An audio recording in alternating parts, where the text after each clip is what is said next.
तो दोस्तों, ये प्रकाश के परावर्तन पाठ का पार्ट 2 है। अगर आपने अभी इसके तक पार्ट 1 को नहीं देखा है तो डिस्क्रिप्शन में दिए लिंक पर क्लिक कर देख ले ताकि आप अच्छे से समझ सके।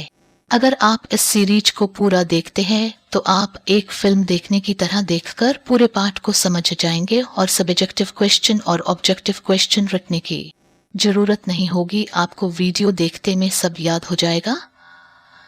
इस सीरीज को पूरा जरूर देखें। तो चलिए वीडियो को शुरू करते हैं। इसके पिछले वीडियोज में हमने जाना था कि किसी वस्तु से टकराकर प्रकाश के लौटने की घटना को प्रकाश का परावर्तन कहते हैं। प्रकाश का परावर्तन दो प्रकार के होते हैं, नियमित परावर्तन और अनियमित परावर्तन। जब प्रकाश की किरण किसी वस्तु से टकराकर लौटती है तो निश्चित नियम का पालन करती है, जिसे प्रकाश के परावर्तन का नियम कहते हैं।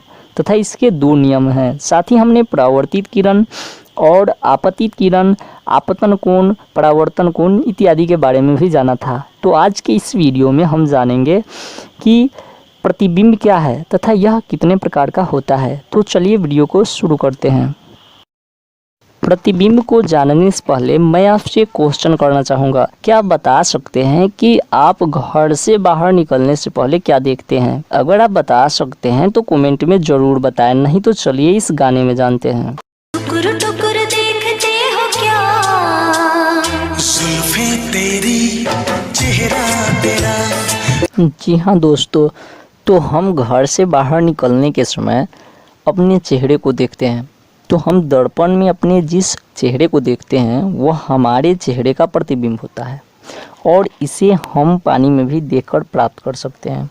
दर्पण में जो प्रतिबिंब बनता है वह प्रकाश के परावर्तन से होता है तथा जो जल में प्रतिबिंब बनता है वह प्रकाश के अपवर्तन के कारण बनता है।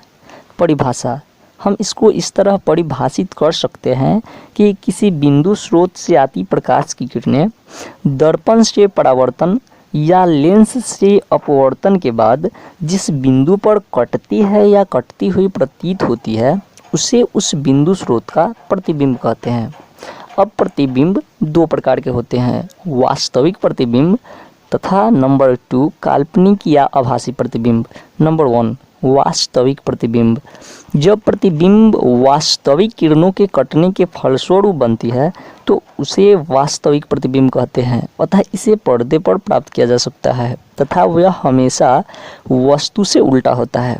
नंबर 2 काल्पनिक प्रतिबिंब। काल्पनिक प्रतिबिंब काल्पनिक किरणों के कटने के फलस्वरूप बनती है, अर्थात इसमें किरणें वास्तव में नहीं कटती बल्कि कटती हुई प्रतीत होती है अतः इसे पर्दे पर प्राप्त नहीं किया जा सकता है तथा यह वस्तु की अपेक्षा हमेशा सीधा होती है। इस तरह से हमने जाना कि किसी बिंदु स्रोत से आती प्रकाश की किरणें दर्पण से परावर्तन या लेंस से अपवर्तन के बाद जिस बिंदु पर कटती है या कटती हुई प्रतीत होती है उसे उस बिंदु स्रोत का प्रतिबिंब कहते हैं। तथा प्रतिबिंब दो प्रकार के होते हैं, काल्पनिक प्रतिबिंब तथा वास्तविक प्रतिबिंब।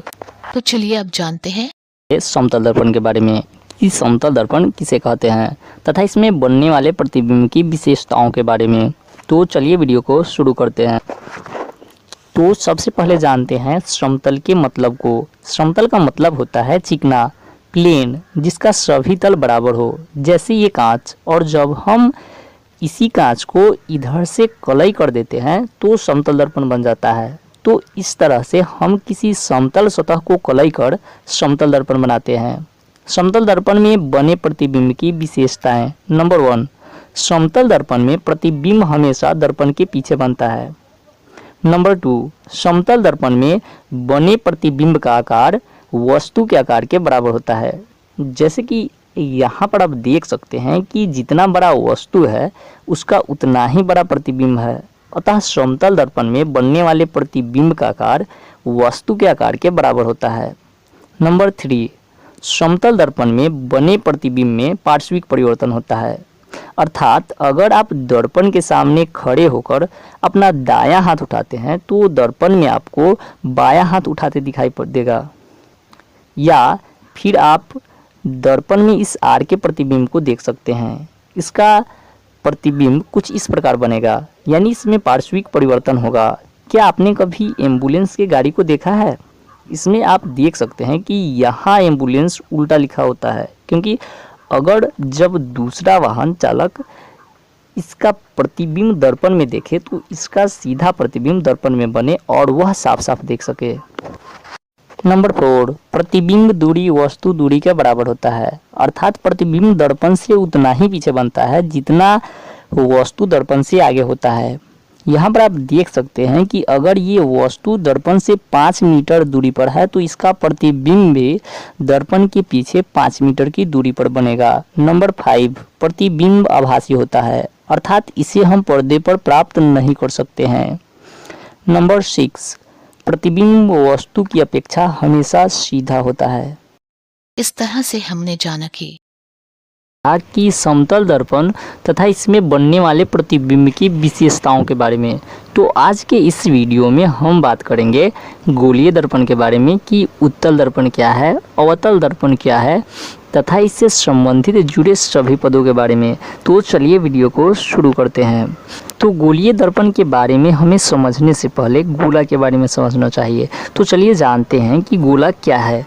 जब हम क्रिकेट खेलते हैं तो इसका गेंद एक गोला होता है तथा जब हम फुटबॉल खेलते हैं तो इसका बॉल भी गोला होता है। जिस प्रकार हमने इसके पिछले वीडियोज में समतल सतह को कलई करके समतल दर्पण बनाया था, उसी प्रकार हम गोलीय दर्पण के गोलीय सतह को कलई करके गोलीय दर्पण बनाते हैं। अतः हम कह सकते हैं कि वैसा दर्पण जिसका सतह गोलीय हो गोलीय दर्पण कहलाता है। अगर हम गोला को 2 भागों में बांटे तो हमें कुछ इस प्रकार की आकृति प्राप्त होगी। इसमें 2 सतह होगा, एक उभरा सतह तथा दूसरा धंसा सतह।